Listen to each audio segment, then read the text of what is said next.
রাত 2টো বাজে। আপনি আপনার স্টাডি টেবিলে বসে আছেন, একা, ক্লান্ত, একেবারে দিশেহারা। সামনে সেই বইটা খোলা যেটা গত 3 ঘন্টা ধরে পড়ার চেষ্টা করে যাচ্ছেন, কিন্তু একটা লাইনও যেন মাথায় ঢুকছে না। আর ঠিক ওই মুহূর্তে মনের ভেতর শুধু একটাই কথা ঘুরছে, আমার দ্বারা হবে না, আমি বোধহয় যথেষ্ট স্মার্ট নই, অন্যরা যেভাবে পারে আমি সেভাবে কোনোদিনও পারবো না। চোখে পানি চলে আসে, কিন্তু কাঁদারও শক্তি নেই, কারণ মাথায় তখন হাজারটা চিন্তা। কেঁদে আর কি হবে? পরীক্ষা তো সামনে, বাবা মায়ের কত আশা, আমার নিজেরও তো একটা স্বপ্ন আছে, তাই না? এই অনুভূতিটা আমি জানি আপনার খুব চেনা, কারণ আমরা অনেকে এই পরিস্থিতির মধ্যে দিয়ে গেছি। কিন্তু আজ আজ আমরা কথা বলবো কিভাবে এই পরিস্থিতি থেকে পাকাপাকিভাবে বেরিয়ে আসা যায়। আজ আমরা জানবো ওই A+ স্টুডেন্টদের মানসিকতা আসলে কি দিয়ে তৈরি। ব্যাপারটা কিন্তু আইকিউ বা মেধার না, এটা ভাগ্যেরও কোনো খেলা না। এটা হলো একটা মাইন্ডসেট, একটা পরিচয় আর জীবনযাপনের একটা বিশেষ পদ্ধতি। আজকের এই আলোচনাটা আপনার জীবন বদলে দেওয়ার ক্ষমতা রাখে, যদি আপনি কথাগুলো শুধু শোনেন না, বরং নিজের মধ্যে গেঁথে নেন।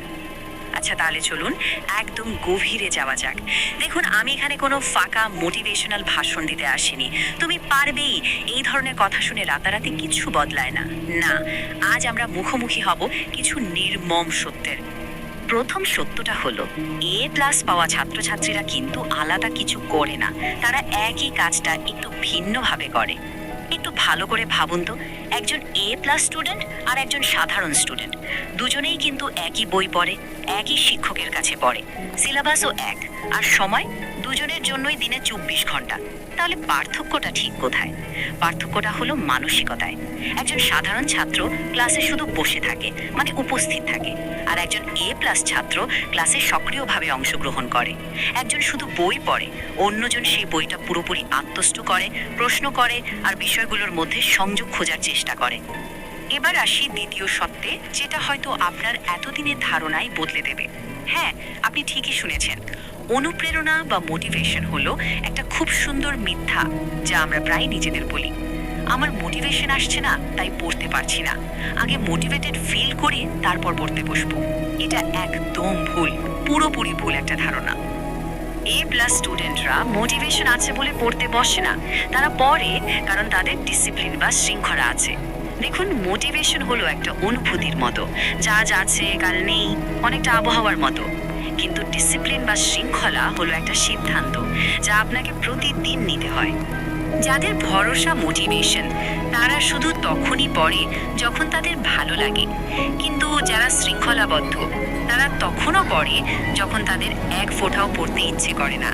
আর ঠিক এই জায়গাতেই তারা বাকিদের থেকে অনেকখানি এগিয়ে যায় এবং শেষ পর্যন্ত জিতে যায়। এর মানে হলো, আপনার ভবিষ্যতের একটা দাম আছে। আপনার স্বপ্নের জীবন, আপনার স্বপ্নের ক্যারিয়ার, আপনার স্বপ্নের সাফল্য, এই সব কিছুরই কিন্তু একটা মূল্য দিতে হয়। আর সেই মূল্যটা হলো শৃঙ্খলা। আপনি আপনার ভবিষ্যৎ করতে পারেন শুধুমাত্র এই শৃঙ্খলা দিয়ে। আর যদি এই মূল্যটা না দেন, তাহলে যেটা পাবেন সেটা হলো একটা ছাড় দেওয়া ভবিষ্যৎ, একটা কি হতে পারতো এই আফসোসে ভরা জীবন। এবার চলুন সবচেয়ে শক্তিশালী ধারণাটা নিয়ে কথা বলা যাক।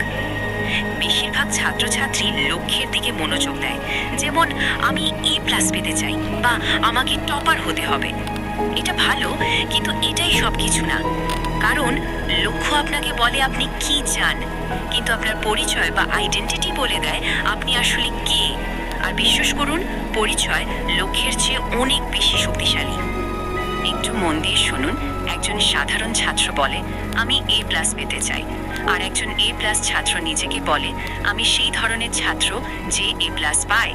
পার্থক্যটা বুঝতে পারছেন? প্রথমটা হলো একটা ইচ্ছা, আর দ্বিতীয়টা হলো একটা পরিচয়।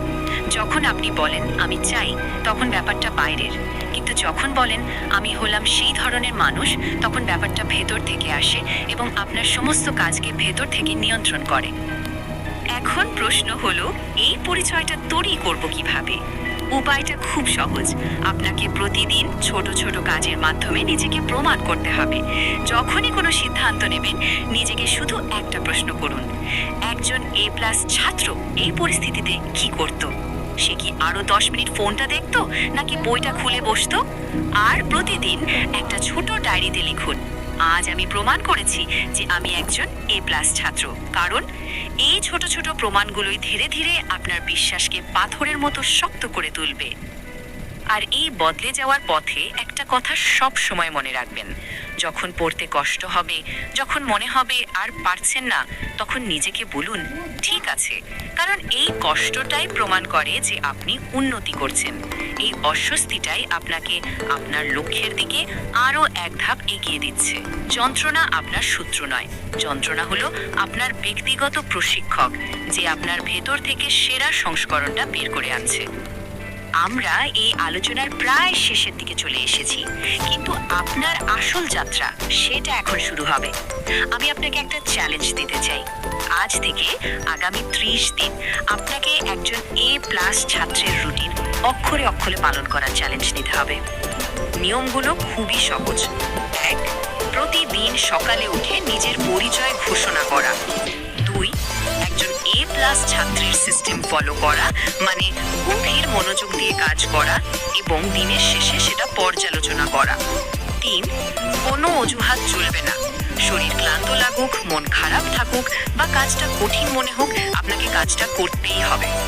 আর 4, প্রতি রাতে ঘুমানোর আগে আজকের এমন একটা ছোট সাফল্যের কথা লিখুন যা আপনার নতুন পরিচয়কে প্রমাণ করে। এটা হয়তো সহজ হবে না, কিন্তু এটা অবশ্যই সম্ভব।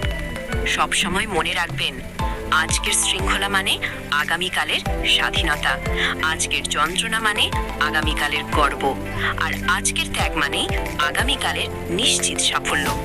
আপনাকে একজন সাধারণ ছাত্র হলে চলবে না, হতে হবে একজন অসাধারণ যোদ্ধা, একজন A+ স্টুডেন্ট। এখনই সময়, এখনই টেবিলে বসার সময়, এখনই শুরু করার সময়। কারণ আপনার ভবিষ্যৎ আপনার জন্য অপেক্ষা করছে, আর আমরা আপনার সাফল্যের গল্পের জন্য অপেক্ষা করব। 30 দিন পর কমেন্ট সেকশনে আপনার সেই বদলে যাওয়ার গল্পটা দেখতে চাই। এগিয়ে যান, হয়ে দেখান, অর্জন করুন। এই যাত্রায় আপনাকে কেউ থামাতে পারবে না।